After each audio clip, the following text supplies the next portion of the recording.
अब पहले आध्यात्मिक प्रश्न ले लेते हैं, या इस विषय से संबंधित कोई प्रश्न हो आपके मन में तो पहले वो पूछिए।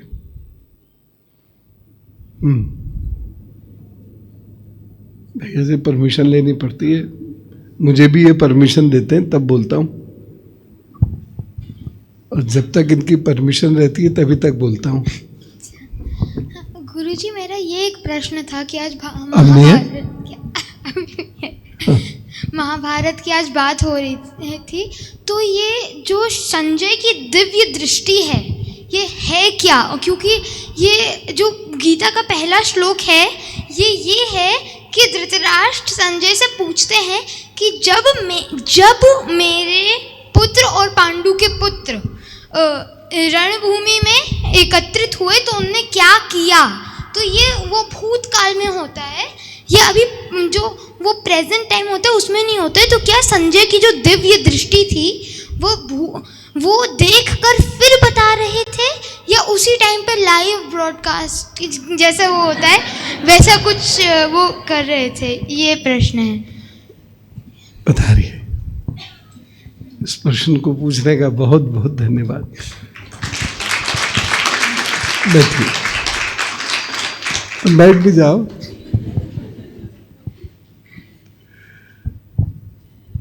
देखिए, दिव्य दृष्टि जैसा गुण होता है, दिव्य दृष्टि जैसा गुण होता है, और ये न केवल भूतकाल बल्कि वर्तमान में भी ये कार्य करता है, भविष्य पर भी ये कार्य करता है। संजय की बात से हो सकता है आप इतने प्रभावित ना हो, लेकिन डिस्कवरी चैनल से तो होंगे। डिस्कवरी चैनल पर एक बार एक ऐसे व्यक्ति को दिखाया गया जो वहां से यूएसए की बात है, वहां से वो हजारों किलोमीटर दूर बैठकर एक व्यक्ति विशेष या परिवार विशेष के साथ एग्जैक्टली क्या हो रहा था वो बता रहा था, और ऑन स्क्रीन बता रहा था। और ऐसे आज भी बहुत लोग हैं, भारत में तो बहुत ही है, बाहर भी ऐसे लोग हैं जिनके पास वो दिव्य दृष्टि है। अब दिव्य क्या है इसमें? ये आंखें नहीं हैं, ये आंखें लौकिक हैं, अलौकिक नहीं है, इनमें दिव्यता नहीं है। इसके पीछे एक शक्ति है, वो आपके मन की शक्ति है, मस्तिष्क की शक्ति है, और वो जो शक्ति है, शक्ति को कोई भी बांध नहीं सकता, समझने? तो वो शक्ति सूक्ष्म रूप में अपना कार्य करती है, जिसे सूक्ष्म शरीर की यात्रा भी कहते हैं, अंग्रेजी में इसे एथेरिक बॉडी कहते हैं। तो ये मूव कर सकती है बिना किसी हिंडरेंस के, बिना किसी बाधा के। और हमारे 3 शरीर होते हैं, स्थूल, कारण और सूक्ष्म। तो सूक्ष्म शरीर से हम ये देख सकते हैं किसी चीज को, और स्थूल शरीर के माध्यम से, क्योंकि सूक्ष्म शरीर बोलेगा नहीं, उस पे लिम्स नहीं है, तो स्थूल शरीर के माध्यम से वह जो देख रहा है उस घटना को नरेट कर सकते हैं। भारत में ऐसे बहुत लोग हैं, लेकिन अब शायद धीरे धीरे कम हो रहे हैं। तो जो तपस्वी लोग होते हैं उनको ये शक्ति प्राप्त होती है। तो दिव्य चक्षु का अर्थ ये हमारे लौकिक चक्षु नहीं है, ये हमारे फिजिकल आईज नहीं है। इसका जो गुण है, इसकी जो कैपेबिलिटी है, जैसे एक शब्द है साइट, एक शब्द है विजन, तो इसको हम आई साइट बोलेंगे, जो 6x6 या जो भी होती है, चश्मा लगता है नहीं लगता है, तो ये साइट है, लेकिन इस साइट के पीछे एक पावर है, ठीक? वो पावर हमारे सूक्ष्म शरीर से कार्य करती है। तो इस सूक्ष्म शरीर की यात्रा से हम उस स्थान पर पहुंच सकते हैं जहां हम पहुंचना चाहें। इस पे आइनोस्फीयर भी काम नहीं करती, ये हम धरती के भी कक्षा को पार कर सकते हैं। लेकिन फिलहाल संजय के पास वो शक्ति है, और संजय जो देख रहे हैं वो धृतराष्ट्र को बता रहे हैं, ठीक?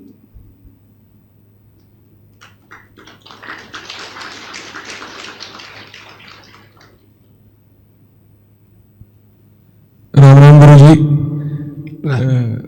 मेरा प्रश्न फूड के रिलेटेड है, वेज एंड नॉन वेज के रिलेटेड। तो मैं 2-3 साल पहले अपनी जॉब की वजह से फ्रांस गया था। तो वहाँ के जो मैंने लोग देखे, हेलो आवाज़ आ रही है? जो वहाँ के मैंने लोग देखे, वो ना बड़े ही शरीर से मजबूत, उनकी हाइट, जैसे मेरी हाइट 6 फुट है, तो उनकी अब यहाँ की मेट्रो में चलते हैं तो मैं लंबा हूँ एवरेज हाइट से, पर वहाँ पे मैं एवरेज था। वहाँ की जो लड़कियाँ भी थी वो भी कद काठी में बड़ी बलिष्ठ, मतलब 5 फुट 8 इंच उनकी हाइट। और तो मुझे ना उस समय ऐसा लगा कि यार हम वाकई में ही ना अंग्रेजों के गुलाम हो गए होंगे, मतलब फिजिकली तो वो ज़्यादा ही मजबूत लग रहे थे हमसे। अब उस पे ऐसा ही एक जो गुरुजी हमारे विवेकानंद गुरुजी, तो उनका भी ऐसा ही, हाँ पद के पास नहीं, जो मैं बोल नहीं पा रहा, पर ऐसा ही मैंने एक दर्शन पढ़ा था उनका भी, कि उनको भी सिमिलर एक्सपीरियंस हुआ था। तो उन्होंने वेज और नॉन वेज के बीच में ऐसा कहा था कि अगर कोई स्पिरिचुअल है बहुत ज़्यादा, तो सिर्फ स्पिरिचुअलिटी नहीं है तो वो वेज खाए, अदरवाइज दूसरे लोगों को नॉन वेज अलाउ हो जाना चाहिए। सिमिलर चीज़ जब इंटरव्यू हम देखते हैं अपने एथलीट्स के, जैसे हमारे जैवलिन थ्रोअर है। अब प्रश्न बता दो मुझे। तो अब प्रश्न ये है कि क्या नॉनवेज खाना गलत ही है? अब चूंकि वेज में बहुत अच्छे ऑप्शंस हैं, एक समय था जब वेज में ऑप्शंस नहीं थे, तब मजबूरी थी, लेकिन आज वेजिटेरियन फूड में बहुत अच्छे ऑप्शंस हैं। अब ये कहना कि वो ख़राब भी हो सकते हैं, कंटेमिनेटेड भी हो सकते हैं, इंजेक्टेड भी हो सकते हैं, तो मुर्गा भी तो इंजेक्टेड हो सकता है, बॉयलर बन जाता है, इतना मोटा हो जाता है। तो वो समस्या तो सभी जगह है। तो आज जब हमारे पास ऑप्शंस हैं, तब हम नॉन वेज की तरफ क्यों जाएं?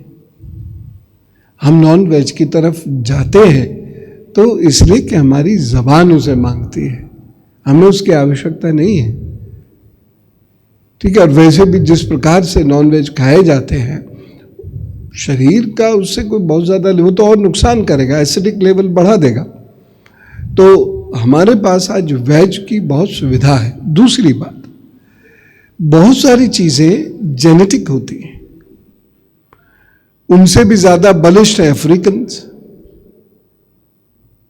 हमसे भी हाइट में कम है चाइनीज, थाई, जापानीज। तो ये ज्योग्राफी पर के आधार पर ऐसा होता है कि कहीं हाइट ज़्यादा है, कहीं हाइट कम है। ये आपके नॉन वेज के आधार पर नहीं होता। नॉन वेज खाने से हाइट बढ़ने लगेगी, ऐसा कहीं नहीं होता, ठीक है ना।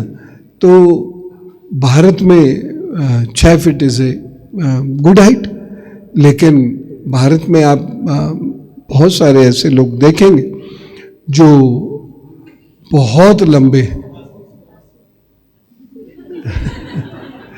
और बहुत तगड़े हैं। अब बोलो,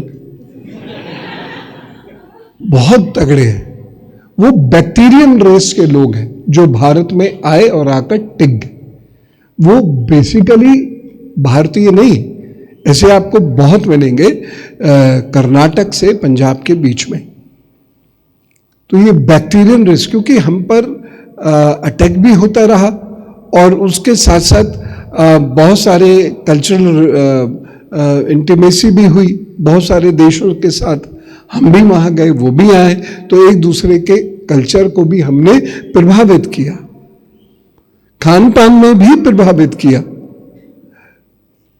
तो आप नॉन वेज ना खाएं फिर भी हाइट उतनी रहेगी, खाएंगे तो भी कोई बहुत फर्क नहीं पड़ेगा, ठीक है ना। कोई स्पेशल सप्लीमेंट्स आप लेंगे तो वो आपको जिम वगैरह में मदद कर देगा, आप दिखने वैसे लगेंगे, लेकिन कुछ समय के बाद आप बीमार पड़ जाएंगे और उसका आसानी से ठीक होना मुश्किल होता है फिर। तो वहाँ ज्योग्राफी के हिसाब से जो जेनेटिक डेवलपमेंट है, उनके जो जीन्स हैं वो इस प्रकार की हैं कि वो बहुत लंबे होते हैं, उसमें वेज या नॉन वेज का कोई इम्पोर्टेंस नहीं है।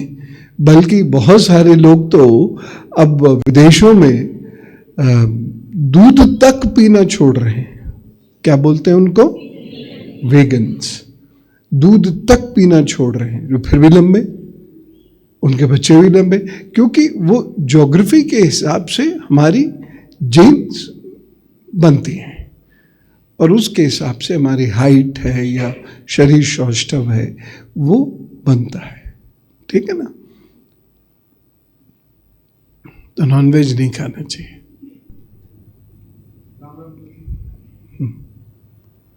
माइक आएगा जिसपे वो बोले। राम राम गुरु जी। गुरु जी, एक हमारे अंदर काफ़ी दिनों से एक जिज्ञासा थी कि ओम लगने के बाद गुरु प्रदत्त जो मंत्र मिलता है उसमें ओम लगता है। अक्सर हम लोग क्या करते हैं कि ओम नमः शिवाय, ओम नमो भगवते वासुदेवाय, या ओम ऐं ह्रीं क्लीं चामुंडाय विचे, या ओम ऐं ह्रीं क्लीं नमः चंडिका। तो ये सही है गलत है, इसको लगाए नहीं लगाए? ये कभी कभी नामावली पढ़े तो ओम के साथ ओम विशेष मैं नमः आगे ओम ओम। तो देखिए, अगर गुरु मंत्र है जी तो गुरु जी ने कुछ विशेष सोचकर ये दिया होगा, उस पर टिप्पणी करना उचित नहीं है।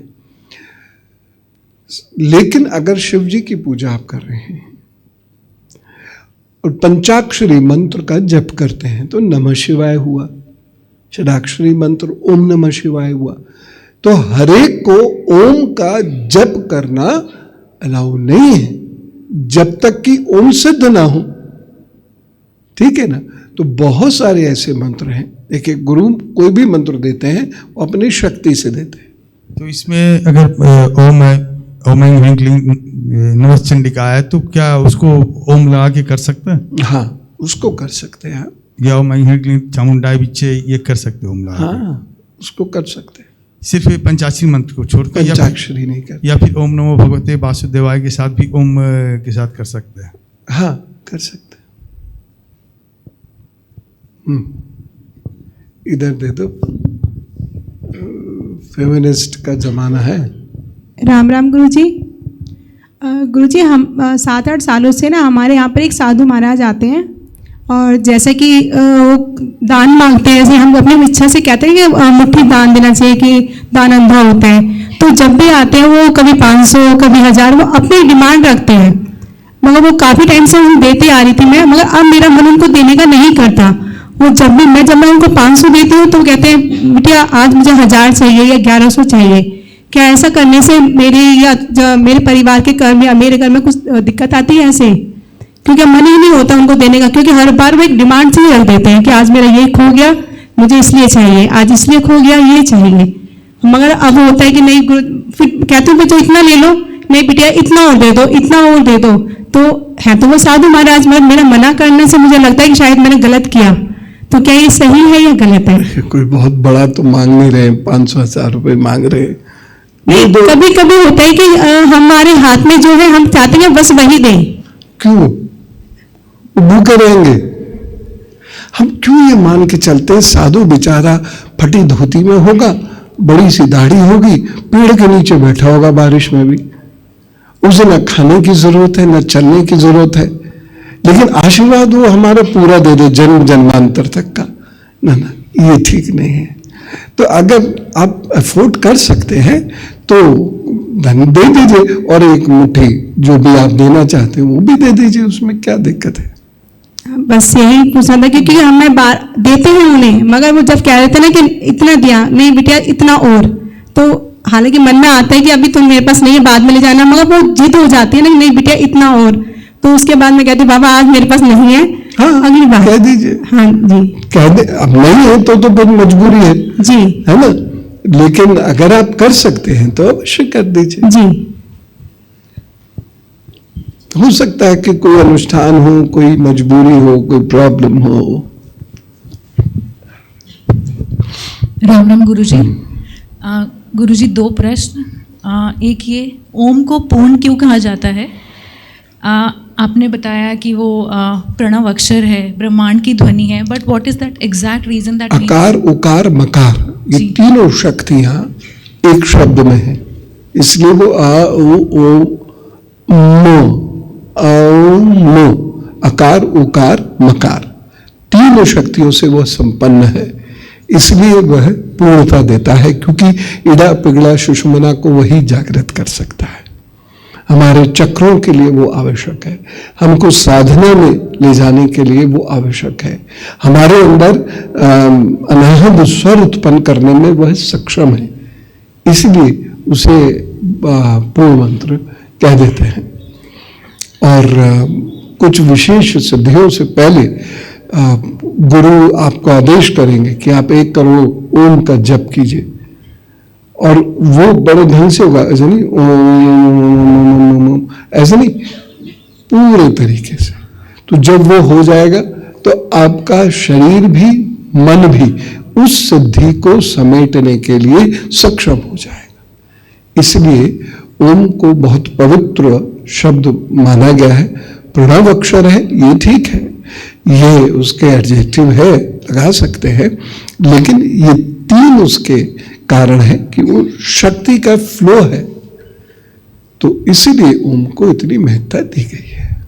और गुरुजी ब्रह्म मुहूर्त का कॉन्टेक्स्ट, ब्रह्म के कॉन्टेक्स्ट में क्या रिलेशन है? क्या मैं गलत समझ रही हूँ? ब्रह्म मुहूर्त, जी देखिए दिन का जो पहला समय होगा, तो उस मुहूर्त का नाम हमने ब्रह्म मुहूर्त रखा। क्यों? उसका कारण है, अब जैसे नव संवत्सर शुरू होगा तो सबसे पहला संवत्सर क्या हुआ था? ब्रह्म संवत्सर। क्यों? क्योंकि सृष्टि यहां से बननी प्रारंभ होती है, तो हर पहले कार्य को हम उनको सौंपते हैं, जो दिखे भले ही ना, जो निराकार हो, लेकिन जिनके पास समझ शक्तियों का वास हो, तो ऐसा प्रथम मुहूर्त जो है वह ब्रह्म मुहूर्त कहलाता है। तो ईश्वर की पूजा निशीत काल में करें कि ब्रह्म मुहूर्त में या दोनों में? देखिए, ब्रह्म मुहूर्त में भी आप कर सकते हैं, निषेध काल में भी आप कर सकते हैं, जो सुविधा हो सके, लेकिन ब्रह्म मुहूर्त के समाप्त होते होते उठना जरूर चाहिए। सन्यासियों के लिए यह आवश्यक है कि वो ब्रह्म मुहूर्त प्रारंभ होने से पहले ही अपने बिस्तर का त्याग कर दें, और जो भी उनको आवश्यक एक्सरसाइज वगैरह करनी है करके, स्नान आदि करके, और अपनी साधना के लिए बैठ जाएं। सन्यासियों के लिए तो यह आवश्यक है, गृहस्थों के लिए बहुत आवश्यक नहीं है, लेकिन निशीत काल की पूजा ये बहुत विशेष होती है। और ऐसा निशीत काल जिसमें संधि हो रही हो, जैसे त्रयोदशी चतुर्दशी जिसमें महाशिवरात्रि होती है, तो ऐसा समय जिसमें संधि हो रही हो, तो उस काल में की गई पूजा बहुत ज्यादा फलदायी होती है। पूजा का यहाँ अर्थ नहीं है कि दीपक दिखा दिया और प्रसाद चढ़ा दिया, पूजा हो गई। उस समय में की गई साधना, जप, चाहे नाम जप हो, चाहे बीज मंत्र का जप हो, चाहे वैदिक मंत्र का जप हो, उस समय में किया गया जप बहुत आसानी से शरीर और मस्तिष्क हमारा एब्जॉर्ब कर सकता है। जी, धन्यवाद गुरुजी। और भी बहुत सारे प्रश्न थे आपके तो। लोग पूछ रहे हैं गुरुजी। अच्छा, ठीक। प्रणाम गुरुजी। गुरुजी, मैं पूछना चाहती हूँ कि न्यास और विनियोग का क्या महत्व है? ये सारी जो क्रियाएं हैं, ये सारी क्रियाएं हमारे शरीर की ऊर्जा को नियंत्रित करने के लिए और चित्त को एकाग्र करने के लिए आवश्यक है। इसलिए किसी भी अनुष्ठान या विशेष जप में ये अवश्य करना चाहिए। रेगुलर जो मंत्र करते हैं घर में पूजा पाठ, उसमें रोज करना चाहिए? करना तो रोज चाहिए, लेकिन सन्यासी तो रोज करते ही हैं। और अगर रोज करते हैं तो मुद्राओं के साथ यदि आप रोज करके फिर जब करते हैं तो उसका फल ज्यादा बेहतर होता है। धन्यवाद गुरुजी, थैंक यू। ये हमारी हवा समान बच्चे को भी पूछने दो, दबा लिया सबने।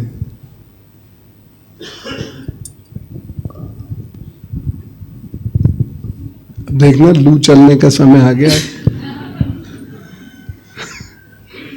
राम राम गुरुजी, राम राम माँ।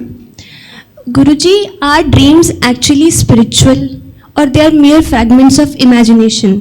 और ऐसा क्यों होता है कि हम कभी संतों को, और फ्रीक्वेंटली संतों को या कुछ जगहों को where you have never been, you see those in dreams? Are these actual just imagination or something real? Our dreams can be categorized into three. The one, sheer imagination. Particularly if you are sleeping during the daytime because of some fatigue. Many people are habitual of sleeping in the daytime, which is not permissible at all from the point of view of spirituality as well as Ayurveda. So that time it may be an imagination, or whatever recently has happened with you that can be reflected in your dream. This is one thing. Second is the dream where you want to be, what you want to be. If that thing is inculcated by your unconscious brain, so that strikes you again and again in your swapnil avastha, and that is the reality. And the third, if you are seeing some good things in your dream, like your Ishta, like your gurus, saints, so they are the purest things in the world, on the earth. That means what you are imagining is right, and very soon you will meet with that what you have seen in your dream. तो जाओ पूर्वी भारत में घूमो।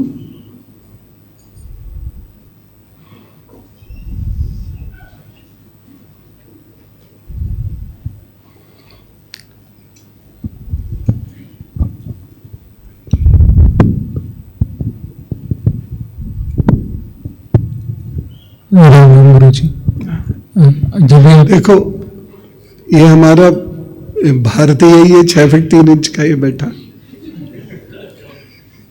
बोलो ना। गुरुजी, आपने जब starting में बताया था माता पिता के लिबर्टी और फ्रीडम नहीं देने के ऊपर, तो वो इतना क्यों फोर्स करते हैं कि जल्दी जॉब करने के लिए या जल्दी मनी अर्न करने के लिए? देखो, बाइलाज माता पिता अच्छा ही सोचते हैं बच्चों के बारे में जी, लेकिन कुछ चीजें जो आउट ऑफ द बॉक्स हैं उनके बारे में वो नहीं सोचते। उनके लिए सिर्फ पढ़ो, नौकरी कर लो, फिर शादी ब्याह, गृहस्थी बस गई, अब घर खरीद लेना, गाड़ी बीच में आई जाएगी।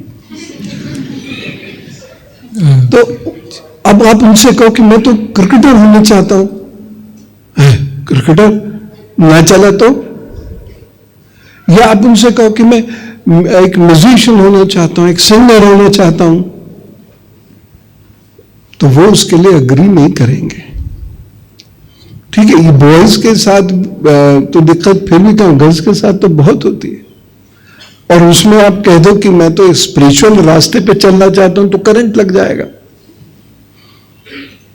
यानी जो दुनिया का सबसे सुनहरा रास्ता है, सबसे सुंदर रास्ता, और जिस पे हरेक को चलना है, उस पर भारतीय माता पिता कि देखिए ये ड्युअलिटी ऑफ देयर थॉट्स है। वो खुद जाना तो चाहते हैं कि किसी के पास चले जाएं, लेकिन अपने बच्चे को वैसा बनाना नहीं चाहते। क्यों? पकड़ रह जाएगा तो हमारी ननद क्या सोचेगी, हमारे भाभी क्या सोचेगी, है ना? ये लोग क्या सोचेंगे, है? स्वामी जी के बारे में वो लोग जो कभी सोचते होंगे इधर उधर, आज उनके चित्र के भी पैर छूते हैं।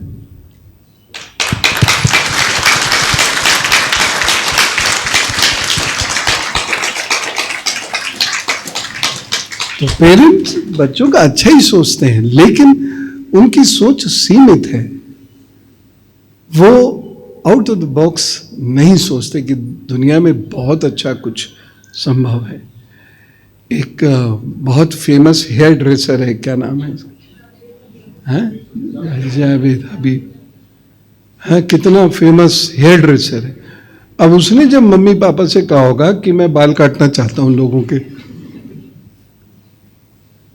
पता नहीं क्या हुआ होगा उस बच्चे के साथ, लेकिन फाइनेंशियली कितना साउंड है आज, और एक सेलिब्रिटी से कम नहीं। तो आउट ऑफ द बॉक्स उसने सोचा और चला उस रास्ते पर, तो भगवान ने उसे सब कुछ दिया। ऐसे बहुत सारे लोग हैं, सिर्फ कोई एक दो थोड़ी हैं, हजारों लोग, हजारों। जैसे गुरुजी कुछ चीज़ें कभी कभी बहुत मुश्किल से महसूस होती हैं और बहुत मुश्किल से समझ में आती हैं।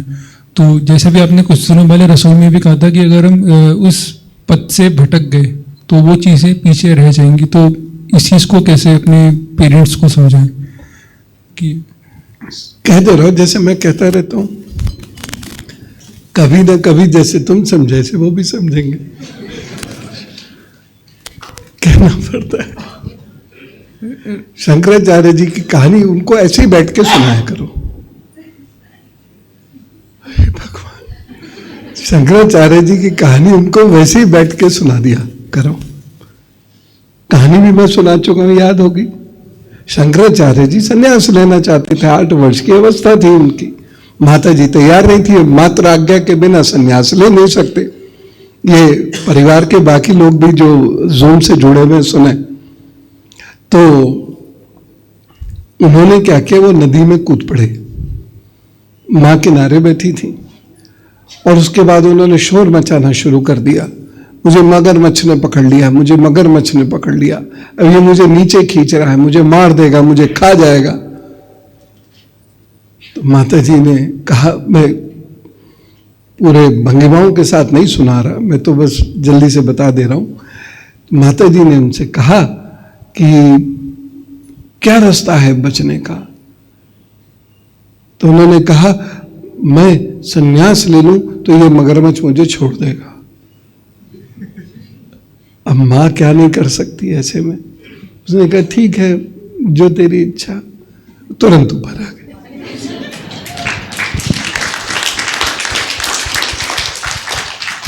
तो माता पिता की अधिकतम इज्जत करनी चाहिए, उन्हें प्रसन्न रखना चाहिए। साथ ही साथ जो ईश्वर ने आपके लिए तय किया है वो चतुराई से उनसे कहना चाहिए, ठीक है ना, कि वो झूठ भी ना हो और सच को हल्के से बोला जाए। अश्वत्थामा मर गया किंतु हाथी, काम हो गया कुणाल का। राम राम गुरु जी।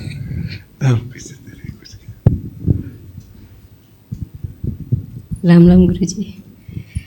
गुरु जी, मेरे 2 बेटियां हैं और जब एक बेटा भी है।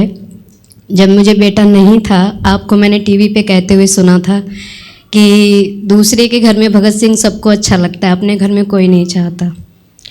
तब मैंने सोचा था कि अगर मुझे बेटा होगा तो मैं गुरुजी के चरणों में उसे समर्पित कर दूंगी। धन्यवाद, धन्यवाद। गुरुजी 2018 में मुझे नवंबर में बेटा हुआ और अभी है, बहुत शैतान है और लेके आती भी हूँ आश्रम में, आज नहीं आया है साथ में। और मैं चाहती हूँ गुरुजी कि वो आपकी छत्र छाया में बड़ा हो। मिलवाइएगा। जी गुरुजी, और मैं पूर्ण रूप से ये चाहती हूँ कि वो समाज की सेवा करे, देश का काम करे। वाह बेशक वो मेरे घर पे ना रहे। वाह वाह वाह, बहुत भैया, बहुत सुख दे आपको, बहुत सुख दे। देखो, भगवान की लीला हम समझते नहीं, वो कुछ लोगों को कुछ कार्य विशेष के लिए भेजता है। उन्होंने वो कार्य मैया के सामने रखा, उन्हें भेज दिया, बोले ये है वो जो हम छुपाए बैठे थे इतने सालों से। गुरुजी, मेरी सासू माँ कहती भी थी कि बेटा नहीं होगा, अगर भक्तों के पास नहीं जाओगे तो बेटा नहीं होगा। मैंने सोच लिया था अगर श्री कृष्ण जी हैं और वो मुझे चाहते हैं या मैं उनकी मन से पूजा करती हूँ तो मुझे होगा एक दिन। और उन्होंने दिया, और कोई डॉक्टरी ट्रीटमेंट के बिना गुरुजी, और कहीं जाए बिना।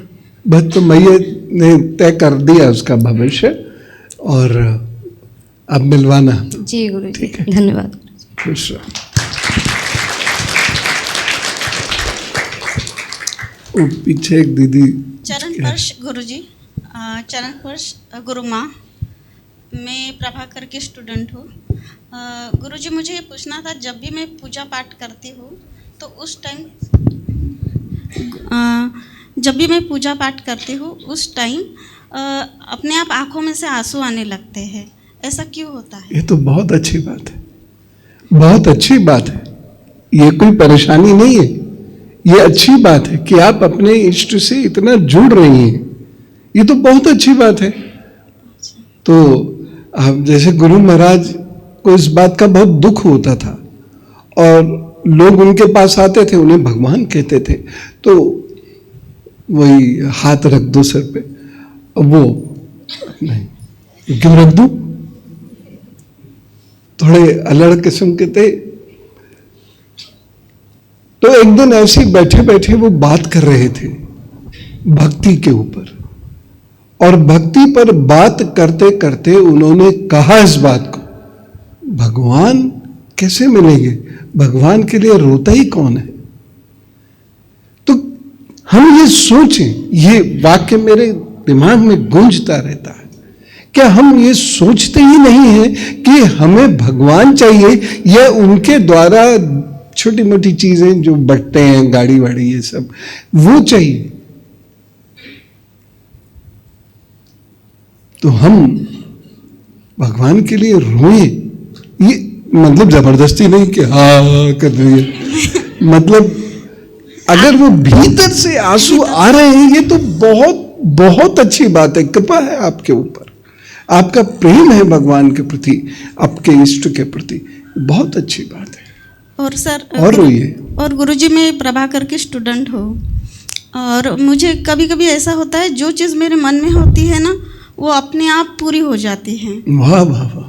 और मेरे हस्बैंड, कभी कोई चीज़ मतलब मेरे मन में कोई चीज़ आती है और वो सामने से उनका फ़ोन आ जाता है और वो चीज़ पूरी हो जाती है। ऐसा मतलब किस वजह से होता होगा?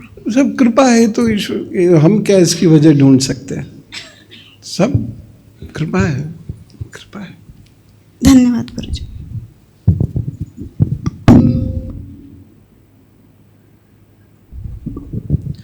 राम राम गुरुजी, राम राम गुरु माँ।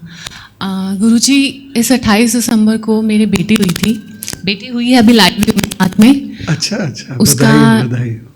Thank you Guruji. Guruji, being parents हमने अपनी सारी ड्यूटीज़ कर लिए नाम को लेकर, लेकिन 2 नाम है जो थोड़ा कन्फ्यूजन है उसमें, तो मैं चाहती हूँ अगर आप हमें सजेशन दे पाएँ। एक नाम हमने चूज़ किया है, वो है देवन्या, जो कि इसकी राशि का नाम है। दूसरा है तस्या, जो कि राशि का नाम नहीं है। हमने न्यूमरोलॉजी, एस्ट्रोलॉजर्स सबसे पता किया है, तो बहुत कन्फ्यूजन क्रिएट हो रहा है दोनों नामों में से। इसके बर्थ सर्टिफिकेट में क्या चढ़ाएं? अकॉर्डिंग टू न्यूमरोलॉजी देवन्या 9 आ रहा है, और चैंडलिंग के अकॉर्डिंगली नंबर इज़ 5। मैया के नाम पर कोई नाम रख दो, हमेशा फलीभूत होगा। बाकी विज्ञान में नहीं जानता, बस मैया के नाम पर, मैया के जो नाम है ना, स्त्रोत में लिखे हुए हैं, बस वो रख दो आप नाम, मैया अपने आप देखभाल करेंगे, ज्यादा चक्कर मत करो। ठीक है, राम राम गुरुजी। भाई करण जी, हाँ अभी ज्योतिष रुक जाओ थोड़ा सा, बहुत जरूरी है गुरुजी। मैं जान ही रहा हूँ, मैं बाकी लोगों की जो गुरुजी, राम राम गुरुजी, मैं प्रश्न लिखवा नहीं पाई, मुझे पता नहीं था कि 3 बजे से हो जाएगा शुरू, और जरूरी बहुत है। हाँ हाँ, तो मैं मना थोड़ी कर रहा हूँ। अभी थोड़ा इसे और जो आध्यात्मिक प्रश्न है वो भी आवश्यक है, वो बल्कि ज्यादा आवश्यक है। भाई करण जी ये बहुत प्रसिद्ध गायक हैं, इनकी कृपा है कि हमारे यहाँ गाते हैं।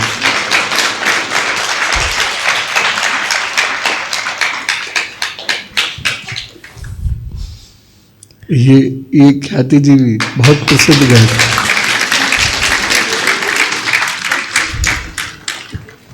नाम तो पूरा लेने देते।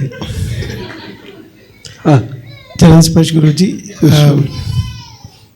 मैं जो भी हूँ आपके चरणों की धूल में हूँ, कहीं छुपा हुआ एक कण, और आपकी कृपा है जो हमें अपने साथ आपने सानिध्य दिया है, और हम वास्तव में कुछ नहीं है। अब मेरे से बोला ही नहीं जा रहा गुरु जी, आपने क्या बोल दिया, बॉडी में पूरा पता नहीं शिवरिंग सी होने लग गई, जो सोचा था वो नहीं बोल पा रहा हूँ। बस पिछली बार भी मुझे एक बात बोलनी थी, मैं बोलता इसलिए नहीं हूँ क्योंकि कभी ऐसा ना लगे सबको जो पहली बार आते हैं या जो लोग भाई करण जी के नाम से जानते हैं कि ये सोचें कि कोई प्रायोजित बोल रहा हूँ मैं।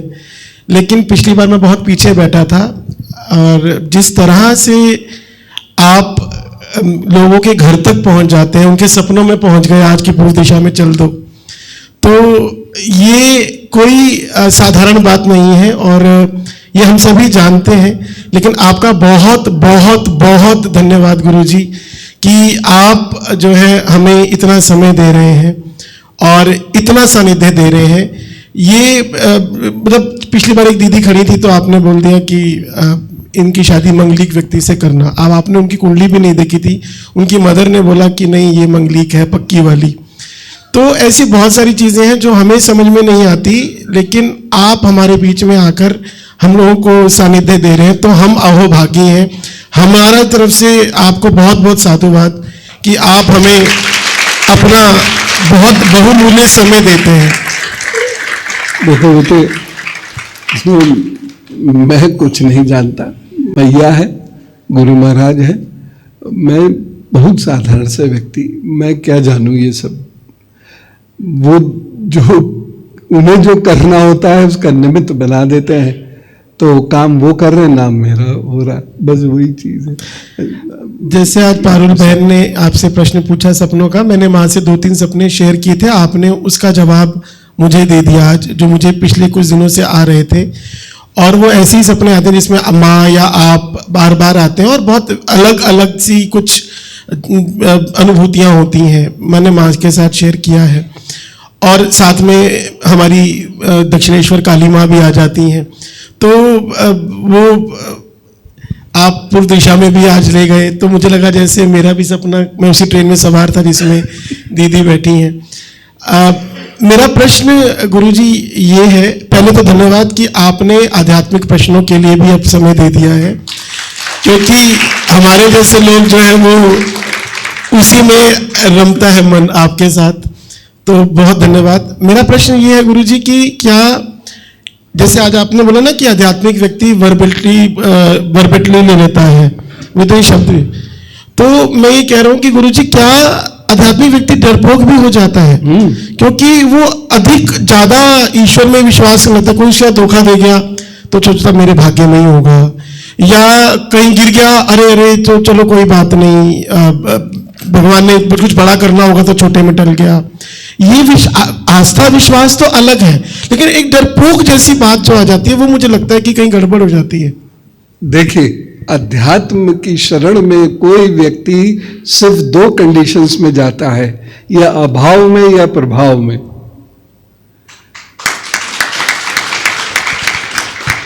तो या डर के मारे जाएगा या अपने इष्ट से प्रभावित होकर जाएगा। इसके अलावा तीसरी कोई कंडीशन नहीं। हाँ, कभी कभी तो सबकी जरूरत होती है, कुछ ना कुछ परेशानी होती है, तो वो उसका निपटारा भगवती नहीं करेगी, माँ नहीं करेगी, तो कौन करेगा, वो एक अलग बात है। लेकिन सामान्यता जो लोग डर के मारे भगवान को पूजते हैं, भगवान उन्हें कभी नहीं मिलते, वो उन्हें और डराते हैं, हाँ ऐसे करके। तो भगवान को ऐसे पूजिए जैसे पिता को, माता को, गुरु को, मित्र को, है ना।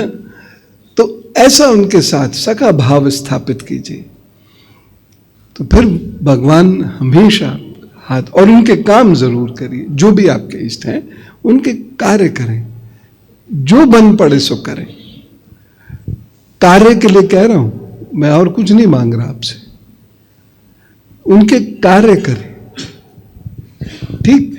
तो भगवान फिर आपकी उसी हिसाब से मदद करते हैं। वो आपका हाथ कभी नहीं छोड़ते, हम ही अपना हाथ नहीं पकड़ाते उन्हें। सोच के देखिएगा, मैं गलत तो नहीं कह रहा। हम किसी ऑफिस में गए और हमने कहा कि हमको ये चेक दे दीजिए, वहां उसने फाइल में जो हमारा चेक रखा था वो निकाल के दे दिया, दोस्ती खत्म। अब जब दूसरा चेक लेने की जरूरत पड़ेगी तब फिर जाएंगे वहां पर।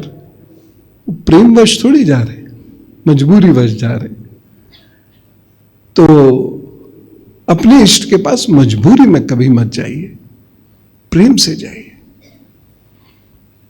क्योंकि वो जो रेपो है, वो जो संबंध है, वो तभी विकसित होगा जब हम बिना काम के भी कभी उनके पास जाके प्रणाम करके बैठेंगे, अन्यथा वो कभी नहीं होगा, रेपो बिल्डअप ही नहीं होगा। इसीलिए लोगों का व्यवहार नहीं बदलता, क्योंकि रेपो नहीं बना ना उस परमात्मा के साथ। जिस दिन बन जाएगा व्यवहार बदल जाएगा। जी, राम राम गुरुजी। राम राम गुरुजी, राम राम माँ। गुरुजी, मेरा एक प्रश्न है, एक मंत्र है गो वल्लभाय स्वाहा, लेकिन स्वाहा तो हम तब करते हैं जब हम अग्नि में कुछ चीज गुरु मंत्र है? नहीं, गुरु मंत्र नहीं है गुरुजी वो। तो क्या ये यज्ञ के लिए है? ये यज्ञ के लिए। धन्यवाद गुरुजी।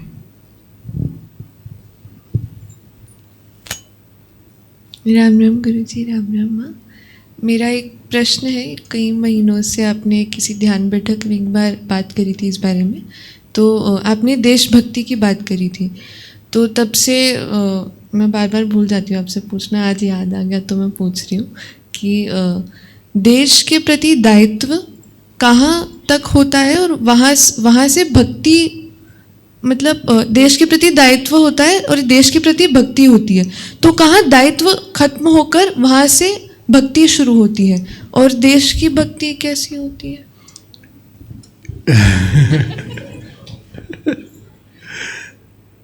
जब आप देश के कार्य कर रहे हैं तो देश की भक्ति हो गई। आप देश के बारे में कुछ नहीं सुनेंगे, गलत, ये देशभक्ति है। और प्रभु की भक्ति क्या है, जो सुबह शाम आप कर ही रहे हैं।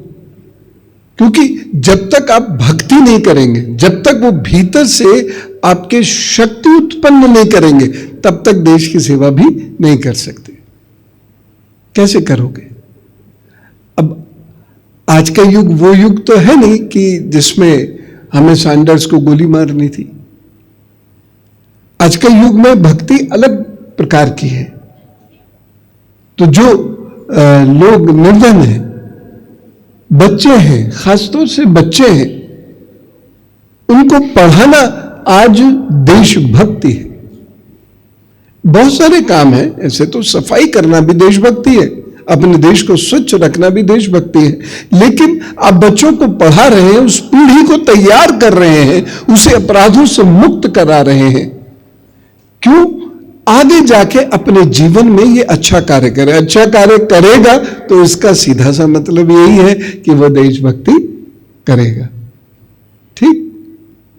और सुबह पूजा करके कार्य करने गए, शाम को लौट के फिर से आपने अपनी साधना की, ये आपकी भक्ति भी है। तो ये दोनों एक साथ चलते हैं। ये अरबिक ओशन और इंडियन ओशन के बीच के पानी का कलर नहीं हो सकता कि एग्जैक्टली हम ये बता दें कि इसके इधर ये है, इसके इधर ये है। दोनों साथ चलेंगे, ये दोनों साथ चलेंगे। ठीक है ना? तो दोनों को साथ ही लेकर चलना पड़ता है। अब दूसरी बात कर लेते हैं।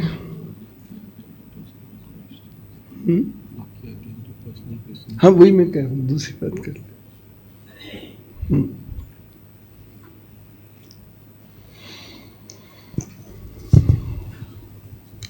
पहला प्रश्न ध्रुव वांखेड़े जी, भोपाल से। किस फील्ड में करियर होगा? क्या बिजनेस कर सकता हूं? आपके तो नाम में ही क्रिकेट है। राम राम गुरुजी। राम राम भैया जी। मुझे इसी बारे में प्रश्न पूछना था कि मैं और मेरी बहन मतलब किस चीज़ में करियर कर सकते हैं? अपनी बात करो। मैं किस चीज़ में करियर कर सकता हूँ? तुम आलस से छोड़ दो। ठीक। 1 इंच इतना पतला शरीर, और देखो मेरा, इसका देखो, हृदय का हमारे। तो जिस दिन आलस से छोड़ दोगे, तुम एक एक्सीलेंट साइंटिस्ट बन सकते हो, एक एक्सीलेंट कंप्यूटर मास्टर बन सकते हो, एक एक्सीलेंट स्किल पे काम करो। एक पर्टिकुलर स्किल पे अभी से काम करो, लेकिन आलस से छोड़ दो। बहुत सारा खाओ मत, बाहर का खाओ मत। शाम को 7 बजे खा के निबट जाओ और उसके बाद सुबह ही 4 बजे उठ जाओ। ठीक। तो वो कंप्यूटर के ऊपर होनी चाहिए? कुंडली चाहिए। ठीक। अगर सूर्य को सुबह प्रणाम नहीं कर सकते तो कुछ नहीं मिलेगा तुम्हें। करता हूँ, जल देता हूँ सूर्य को हर दिन। कैसे देते हैं? मतलब छत पे आके।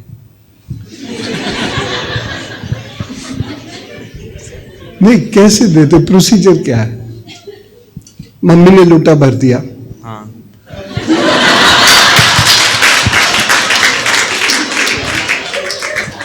उसके बाद छत पे पहुंच गए, मम्मी धकिया रही है पीछे से, जाता क्यों ना, चलो। नहीं, वो तो खुद ही। उसके बाद गए, ऐसे करके जल दे दिया, खत्म बात। 20 मिनट खड़ा कौन होगा सूर्य के सामने?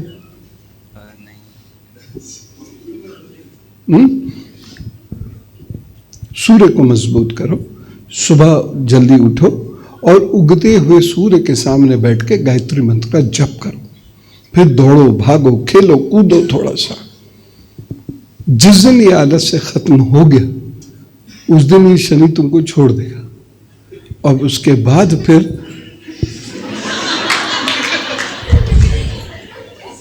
और बिजनेस कर सकते हैं? हाँ, मैं तो कह रहा हूँ, स्किल केवल नौकरी के लिए थोड़ी है। स्किल, बिजनेस करो, बढ़िया बिजनेस करोगे। किस चीज के ऊपर कर सकता हूँ? मतलब कोई एक स्किल पकड़ ले मेरे बच्चे, कोई एक स्किल पकड़ लो।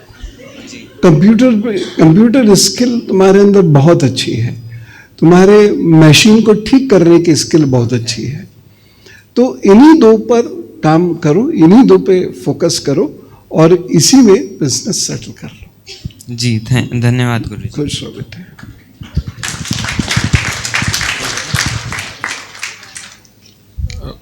अगला प्रश्न प्रोमिला रानी, दिल्ली से। अकेली रहती हूँ दिल्ली में, आगे के जीवन में अकेले ही रहूं या बच्चों के पास रहना होगा? जी राम राम जी। जो मेरा आध्यात्मिक तो मैं हाथ कर करके थक गई, उसमें तो नहीं आई आवाज़। तो मेरी बेटी ना तमन्ना 2010 में जब आपका वैशाली में होता था तो हम तब आते थे, 2-3 बार मैं आई थी। तो आपने बेटी के लिए जो भविष्यवाणी की वो तो बस आपने बोली और वो कनाडा फ्लाई कर गई। आपने बोला मई में माता जी ये यहाँ नहीं रहेगी क्योंकि उसके 2 डिवोर्स हो चुके थे। फिर भी अब आई हैं अब इतने सालों बाद। जी मैं इसीलिए आपसे, अब आपने तब भी मुझे बोला था आप बोलो कम, टाइम दौड़ रहा है, आज फिर मैं वही बोलूँगी।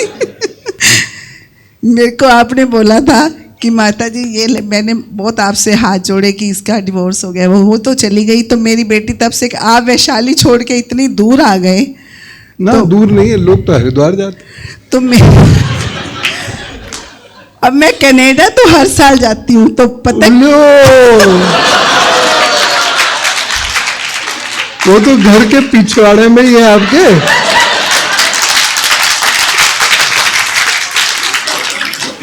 अब मैं ना सबको ना हंसाना भी चाहती हूँ। आप, मैंने बोला जी मेरा तो विदेश में कोई रहता नहीं, आपने बोला कि वो ऊपर वाला है, ये मई में यहाँ नहीं रहेगी, तो हमारा कोई नहीं रहता था। उसके आज 2 बेटे हैं बहुत अच्छे, और वो आपको इतना फॉलो करती है, मैं सच में 2-4 मिनट लूँगी, टोकना नहीं है। नॉन वेज पे ये है कि मैं, माँ जैसे डरती है, मैंने उसको बोला कि मेरा दामाद ने पहले शर्त रखी कि मैं नॉन वेज खाता हूँ, तो मेरी बेटी तो एग भी नहीं खाती थी, वो आपको बहुत फॉलो करती है। तो मैंने उसको बोला कि बेटा तूने ये नहीं बोलना कि मैं नहीं खाती एग, तो मैंने उसको सिखा के भेजा कि वो जो मर्जी करे तू करने दियो। अब उसने वो अपने घर जैसे ही नॉन वेज लाया, तो मैं भी थी और बेटी, उसने ना किसी चिमटे से उठा के ना बाहर सड़क पे फेंका, और शादी को 1.5 महीना हुआ था, और मैं अंदर से रो रही थी। मैंने कहा हे भगवान, तीसरा डिवोर्स हो गया, मैं तो मर जाऊंगी। तो दामाद ने थोड़ा गुस्से में बोला, तो बेटी ने बोला मम्मी तीसरा डिवोर्स ही तो होगा, अब मैं यहाँ आ गई हूँ, या मैं कुछ और कर लूँगी, तू चिंता नहीं कर। उसका नतीजा तो ये निकला है कि मेरे घर में वहाँ पे वो उसका एग भी नहीं आता, उसका केक भी नहीं आता, क्योंकि घर में पूरा बहन है। वाह। अच्छा, अब जो मेरा क्वेश्चन, अब मैं पहले हाथ खड़ा गया, तो बेटी ना आपको 2-3 बार पहले आई है, वो ग्रवित और शीतल जी से उसका कॉन्टेक्ट है, तो वो थोड़ा सा सेवा देख के जाती है। अब उसने 1 महीना पहले सेवा भेजी, तो इसलिए मैं माफ़ी चाहती हूँ। मैंने उसको बोला टीना जंगल में है, मैं अकेली नहीं जा सकती। तो जंगल है, यहाँ तो मकान बन गए, खेती हो रही है। मेरे को सच में नहीं पता था। तो तेंदुए भी नहीं आते यहाँ। मुझे किसी ने बोला कि फटफटी 7 बजे लास्ट होती है, वो तो मैं बहुत डरी हुई थी। तो मैंने उसको बोला यहाँ गुरुद्वारा बन रहा है शालीमार बाग में, ईंटों की तूने सेवा करनी है ना, मैं वहाँ नाम लिखवाती हूँ। मैंने उसको 1 महीने से ना बोल रही थी बहुत। तो लास्ट में उसने मुझे बोला कि मैंने ड्राइवर कर दिया, गाड़ी कर दिया है, और शीतल से मेरी बात हो गई है, चुपचाप वहाँ चली जा। तो मैं अपनी कहा चुपचाप चली जा। तो पहले तो मैं माफ़ी चाहती हूँ। मैं बल्कि उसकी सेवा आज मैंने दी है, अब मैं सोच रही हूँ मैं अपनी सेवा क्यों नहीं लाई। तो ये मेरी एक तो ड्यू है, मैं अगली सेवा अपनी जरूर लेके आऊँगी। बिटिया का क्या नाम है? तमन्ना। तमन्ना जी, आपको बहुत बहुत धन्यवाद। और ये चुपचाप नहीं आई वहाँ। तो बस आज मेरा क्वेश्चन ये है कि मेरी पीआर तो हो चुकी है बेटी के पास, वो तो मेरी अच्छी केयर करती है। बेटा बेंगलोर में है, पति मेरे नहीं है, बेटा बेंगलोर में है, वो 12 साल से वही है, अच्छा मतलब वेल सेटल्ड है, पर वो ना मेरे साथ बात नहीं करते बेटी की वजह से। तो बस ये पूछना चाहती हूँ मेरी आने वाली ज़िंदगी कैसी रहेगी? मैं अकेली हूँ यहाँ पे। आप अकेली नहीं रहेंगे, क्योंकि मुझे होता है कभी कोई दुख रुख आ गया तो मैं अकेली क्या है देखने के लिए, और समय पे बेटा भी खड़ा होगा। आप बस मैया की आराधना उपासना करते रहिए, और इसी से ही इतना फल आपको मिल जाएगा कि आप अकेली नहीं रहेंगी। कोई भी सुख दुख की स्थिति होगी, बच्चे आपका साथ देंगे, आप चिंता मत। और वैसे भी आज शीतल ने बोला कि नवरात्रि में यही, मैं तो यही मेंबरशिप भी आज ले ली है, तो मैं फ्रेंड को भी कह रही हूँ हम 9 दिन यहीं रह लेंगे, और मुझे बहुत अच्छा लगा है। हाँ बिल्कुल, बहुत स्वागत है। राम राम। अगला प्रश्न सोनिया अरोड़ा जी लुधियाना से, बेटे का विवाह कब तक होगा? Mummy is a mummy is a mummy. Ram Ram गुरु जी, बेटे की शादी के लिए बहुत परेशान है, 2-3 साल हो गए हैं पर कहीं कोई बात नहीं बनती। अच्छा, वो 31 कब पार कर रहे हैं? अभी हैं 2 साल। ओहो, इतना समय रुक जाएंगे? बहुत ज़्यादा है। 29 का हो गया है वो, 30 हो जाएगा इस साल।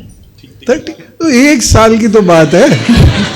1 साल तो प्रोग्राम करते करते निकल जाएगा। उससे पहले कुछ नहीं हो सकता। करो मत, कुछ हो तो सकता है लेकिन आप करो नहीं। सब नेचुरल तरीके से रहने दीजिए, क्योंकि कहीं कहीं मैया रास्ता दिखाती हैं, हम उसे समझ नहीं पाते हैं। जल्दबाजी मत कीजिए, नुकसान हो जाएगा। हाँ नहीं, ये तो काफ़ी लोग कहते हैं कि जल्दबाजी करोगे तो पछताओगे, पर मैंने भी वही बात कही थी। हाँ जी। तो आप थोड़ा सा वेट कर लीजिए, है ना।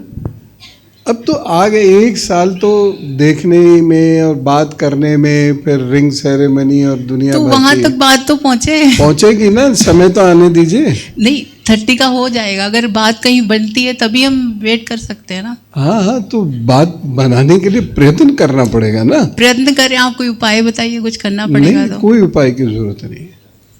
कोई उपाय मत करिए। उपाय से चीजें जल्दी हो जाएंगी, मैं मानता हूँ, लेकिन उससे नुकसान हो जाएगा, उसकी भरपाई कौन करेगा।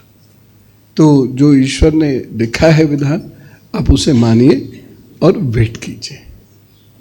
कर लो वेट, मेरे कहने से देंगे। ठीक। जय शर्मा जी गाजियाबाद से, नौकरी कंटिन्यू करूं या व्यापार करूं? नौकरी का समय तो नवंबर में ख़त्म हो गया आपके। नवंबर 25 में नौकरी का समय तो ख़त्म हो गया जी। अब आप व्यापार करिए। ठीक है गुरुजी। अब मार्च के बाद जी व्यापार कीजिए। शुरू में स्लो रहेगा, नवंबर तक कई बार प्लान चेंज भी होगा। तो अगली बार, मतलब अगले वर्ष, वो प्लान फिर धीरे धीरे मैच्योर होने लगेगा। अगले वर्ष फरवरी से तो नौकरी का समय पूर्ण हो गया।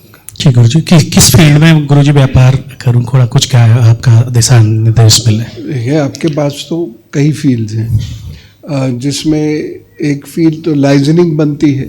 लाइजनिंग आपको सबसे ज़्यादा सूट करेगा। चाहे प्रॉपर्टी की लाइजनिंग करें, चाहे आप मिनिस्टर्स के साथ जुड़कर काम करें, चाहे आप कोई कॉन्ट्रैक्टरशिप लेकर काम करें, तो ये सारा कुछ चलेगा, अच्छे से चलेगा। चाहे आप कॉमर्स या फाइनेंस की फील्ड का काम करें, क्योंकि बुद्धि बहुत अच्छी है आपकी, तो इसलिए आपका कार्य चलेगा। लेकिन थोड़ा सा वेट करना पड़ेगा। शुरुआत अप्रैल से कीजिए आप, नवंबर के बाद से सेटलमेंट शुरू होगा। ठीक गुरुजी। बहुत सारे लोग पार्टनरशिप के लिए इनवाइट करते हैं। मत कीजिएगा, अभी बिल्कुल नहीं, अभी मत। अभी तो बिल्कुल नहीं, और घर के लोगों के साथ तो कभी मत करना भैया। आप छोटा काम कर लेना, लेकिन पार्टनरशिप नहीं करना। नुकसान बहुत बड़ा होगा, रिश्तों का भी हो जाएगा। तो इसलिए अब उनसे कहिए पैसा लगा दो, मैनेज मैं कर लूँगा। अगर ये पॉसिबल है तो मैनेज मैं कर लूँगा और आपको सारा हिसाब दे दूँगा, अपने लिए सैलरी ले लूँगा। ठीक है ना, इस प्रकार से कार्य कर लीजिए। और ये जो मशीन्स होती है ना, ये जो बिल्डिंग बनाने में यूज़ होती है मशीन्स, इसमें भी आपका कार्य चल सकता है। अच्छा ठीक गुरुजी। अभी हाल ही में पिताजी बैकुंठवासी हुए थे जब संक्रांति के दिन, तो उनकी जिम्मेदारियां हैं, तो वो पैतृक स्थान जो है ग्वालियर के पास है, तो वहाँ से संबंधित अभी फिलहाल मैं गाजियाबाद रहता हूँ परिवार की बच्चे जब ज़रूरत के हिसाब से, तो वहाँ से संबंधित यहाँ से कहीं से भी करें, उससे तो कोई नहीं, कोई दिक्कत नहीं होगी। समय अच्छा होगा और 7-8 साल अच्छा समय रहेगा तो कार्य होगा। मैंने शुरू में डामाडोल होगा, लेकिन उसके बाद फिर ठीक हो जाएगा। बहुत बहुत धन्यवाद गुरुजी। आप कीजिए। और एक काम छोटा सा ये ज़रूर किया कीजिए कि बृहस्पतिवार के दिन पुस्तक कोई बांट दिया कीजिए, या पुस्तकें बांट दिए, जैसा आपका बन पाए। और दूसरा ये है, घर के बुज़ुर्गों की, गुरुजनों की, गौ माता की, जिसका भी आपको मौका मिल जाए, उनकी किसी भी रूप में सेवा कर दिया कीजिए। ये उपाय कभी मत छोड़ना, जीवन पर्यंत। ठीक है। और थोड़ा हार्ट का ख्याल रखिए। जी गुरुजी। मैं मंत्रोच्चार में एक दिन आपने नवरात्रा में बताया था अनाज के दानों के बारे में, कि तो मैं दानों से आराधना मंत्रोच्चार करता हूँ, वो किसी भी मंत्र में दाने उपयोग करूँ या भगवती शक्ति के लिए? किसी में भी कर सकते हैं, किसी तो गिनने के लिए मात्र। हाँ, नहीं तो माला रख सकते हैं, जैसे हम गोमुखी में माला रखते हैं, यहाँ बहुत सारे लोग रखते हैं, आप भी रख सकते हैं इसे। बहुत बहुत साधुवाद। हृदय का ध्यान रखिएगा, ठीक है गुरुजी, ठीक है। टेस्ट कराते रहिएगा, सांस फूले तो आप टेस्ट करा लीजिएगा। ठीक है। इस सत्र का अंतिम प्रश्न लेंगे सुनीता शर्मा जी दिल्ली से। कोविड के बाद से फाइनेंशियल कंडीशन में सुधार नहीं हो रहा है, प्राइवेट ट्यूशन देती हूँ, कैसे फाइनेंशियली स्ट्रांग हूँ? राम राम गुरुजी। गुरुजी मैं 20 साल से कम पढ़ा रही हूँ और मैं मेरे हस्बैंड दोनों ही टीचिंग में हैं, प्राइवेट में ट्यूशन से ही पढ़ाते हैं शुरू से ही। तो कोविड से पहले काफ़ी सही चल रहा था, बट कोविड के बाद से 10-12 साल पहले इनको गठिया बाई भी हुआ था, तो इन्होंने अपना योगा करके सही भी किया है। कोविड के बाद से जैसे हमारे 50 बच्चे होते थे पहले, अब वो 20% ही रह गए, 20-15 रह जाते हैं। इनका बैच करीबन 10 बच्चों से शुरू होता है, 3 पे आके रुक जाता है, चल ही नहीं पा रहे हैं। 23 में मैंने अभी एक छोटा सा प्ले स्कूल खोला है, बराबर में ही एक 40 गज की मैंने जगह ली थी अभी रेंट पे, तो वो 3 बच्चों से 30 तक आ चुकी हूँ मैं। बस यही है कि अभी 3 बच्चे हैं, अब सोचते हैं कि भाई पैसों की वजह से उनका कोई फ्यूचर ना खराब हो, तो क्या करूं कि मेरा सही सब कुछ अच्छा से चले। आप शनिवार को शिव जी की पूजा करनी शुरू कर दीजिए जी। हाँ, और दूसरी चीज़ ये है कि नारियल जी, जिसमें जल रहता है और जटाएं रहती हैं, वो नारियल शिव जी के को अर्पित कर दिया कीजिए, चाहे उसका प्रसाद बना लीजिएगा बाद में आप। जी, शनिवार को करना है जी। सामान्यतः लोग सोमवार को करते हैं ना, हाँ जी, हाँ जी, आपको शनिवार को करना। अच्छा गुरुजी, जैसे मैं मंदिर जाती थी अभी हर मंगलवार को, मेरे बाबा पे बहुत आस्था है, हनुमान बाबा जी पे, बचपन से मैंने माता रानी के नवरात्रि रखती थी। बट कभी कभी ऐसा हो जाता है कि जैसे मैं जोत करने जा रही हूँ या कुछ कर रही हूँ, पहले तो मैं करती थी, अब मैं भूल जाती हूँ। जैसे किचन से जैसे ही बाहर निकली मैं धूप करना भूल गई, मन ही नहीं हुआ, बैठी रही, अरे मुझे तो धूप करनी थी, गई वापस आ गई, एकदम सुन हो जाता है समय। संतरा खाइए, 2 संतरे रोज लीजिए। जब संतरे का सीजन चला जाए तो कीनू लेना शुरू कर दीजिए, क्योंकि बहुत स्ट्रेस की वजह से दिमाग में दिमाग थोड़ा कमज़ोर हो गया। और सोना कम धारण कीजिएगा, चांदी भले ही आप पहन लें लेकिन सोना कम धारण कीजिए। जैसे मैं चेन मेरी मम्मा ने मुझे दिया था, जब से मैंने पहनी हुई है, ये कभी नहीं उतारी। और एक कानों की, जैसा मम्मी तो नहीं है, चांदी की चेन और डाल लीजिए, इसको बैलेंस कर लीजिए जी। अच्छा गुरुजी, जैसे कि मेरे हस्बैंड ने ना, तो सॉरी, अब आगे नहीं आना क्या? हाँ जी, आते रहता। राम राम गुरुजी। हाँ बोलो दीदी। राम राम गुरुजी, ये मेरा बच्चा है, खड़ा हो मेरे से तो खड़ा नहीं हुआ चलेगा। बात खड़े हुई है, आराम से बैठिए। गुरुजी, रजनीश है, मेरा ही बेटा है, तो इसके रिश्ते तो आ रहे हैं आपकी कृपा से गुरुजी। दोनों बच्चों की नौकरी बहुत अच्छी लग गई है, MNC कंपनी में काम करते हैं दोनों, 2 ही बच्चे हैं। और गुरुजी इसके रिश्ते तो बहुत आ रहे हैं। एक रिश्ता आ रहा है गुड़गांव से, और पंडित को जैसे दिखाया सारी हमें लड़की पसंद है जी। हाँ हमें लड़की पसंद है गुरुजी, उनको भी हम पसंद आ रहे हैं, लेकिन जैसे पंडित जी पसंद आ रहे हैं, वो लड़की वाले, मतलब लड़की हम, मतलब दोनों परिवार हम पसंद आ रहे हैं गुरुजी, दोनों परिवार, मतलब लड़की वालों का भी परिवार और हम भी। लेकिन पंडित जी ने ये बोल दिया कि ये लड़की जो है फैमिली को प्यार नहीं करेगी, बच्चों की कुंडली से ही मिल रही है, क्या करूं? फैमिली तो ज़रूरी है ना, क्योंकि अगर वो नहीं ऐसा रहा तो घर में फिर विवाद हो जाएगा। अच्छा, तो वो अच्छी स्थिति नहीं है। और बहुत सारे, अभी तो देखिए समय ही नहीं आया इनका समय नवंबर से शुरू होगा, तो अपने आप अच्छे रिश्ते आ जाएंगे। ठीक है गुरुजी। तो लेकिन अच्छा वही रहता है जब दोनों जब दोनों परिवार जो हैं वो मिलकर चले। हाँ, और उसमें भी अपना, हमने 2 पंडित जी को दिखाया, दोनों ने यही बोल। हाँ, तो सारा परिवार रहे, तब बेटे के लिए भी अच्छा है, नहीं तो पिस जाता है वो भी, है ना। तो थोड़ा वेट कर लीजिए, आएगा, नवंबर से आना शुरू हो जाएगा।